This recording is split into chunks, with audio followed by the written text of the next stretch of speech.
Maagang pagpapakasal, isang bangungot. Si Angela ay isang dalagang 20 taong gulang, puno ng pangarap sa buhay. Matalino siya, maganda, at may maayos na trabaho bilang isang sekretarya sa isang kumpanya. Ngunit nang dumating si Kevin, ang lalaking naging sentro ng kanyang mundo, tila nagbago ang lahat ng kanyang plano. Si Kevin ay gwapo, maginoo, at tila alam ang tamang paraan para paibigin si Angela.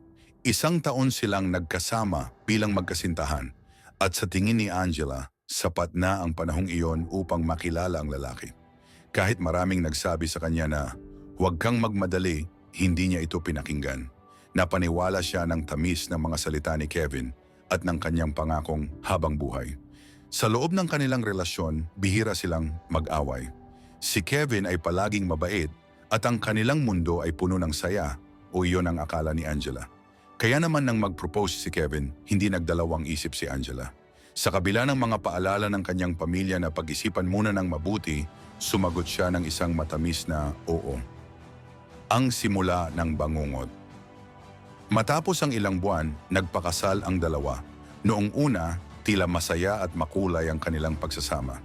Ngunit unti-unti, lumitaw ang tunay na ugali ni Kevin. Nagsimula itong magbago, nagiging mainitin ang ulo sa maliliit na bagay, madalas siyang uminom ng alak, at minsan ay hindi umuuwi ng bahay nang hindi nagbibigay ng paliwanag. Lalong lumala ang sitwasyon nang mawalan si Kevin ng trabaho. Sa halip na magsikap, mas pinili nitong umasa kay Angela. Binansagan pa siyang malasakit na tila ba obligasyon ni Angela ang buhayin ng kanilang pamilya. Unti-unti ang dating masayahing si Angela ay naging malungkot at laging na-stress.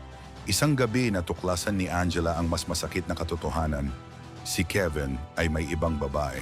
Halos gumuho ang kanyang mundo nang makita niya ang mga mensahe sa telepono nito. Nang subukan niyang kumprontahin ang asawa, hindi man lang ito nagsisi. Bagkus, sinisi pa siya ni Kevin sa lahat ng nangyari. Pagsisisi, habang lumilipas ang mga araw, napagtanto ni Angela na masyado siyang nagpadala sa ideya ng pag-ibig. Ang akala niya ay kilalang-kilala na niya si Kevin, ngunit hindi pala. Hindi niya inalam ng mabuti ang tunay na ugali nito bago siya tumalon sa isang malaking desisyon. Hindi naging madali ang pag-alis ni Angela sa sitwasyon.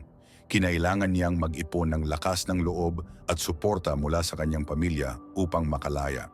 Sa huli, natutunan niyang pahalagahan ang kanyang sarili higit sa lahat. Aral ng kwento. Ang pagmamahal ay hindi dapat minamadali. Kailangang kilalanin muna ang taong mamahalin bago magdesisyon na pakasalan ito. Dahil ang pag-aasawa ay hindi laro, ito ay panghabang buhay na pangako na dapat pinag-iisipan ng mabuti. Ang maling desisyon sa pag-ibig ay maaaring magdulot ng matinding sakit at pagsisisi, kaya't mahalagang pakinggan ang mga babala ng iba at pahalagahan ang sariling kapakanan.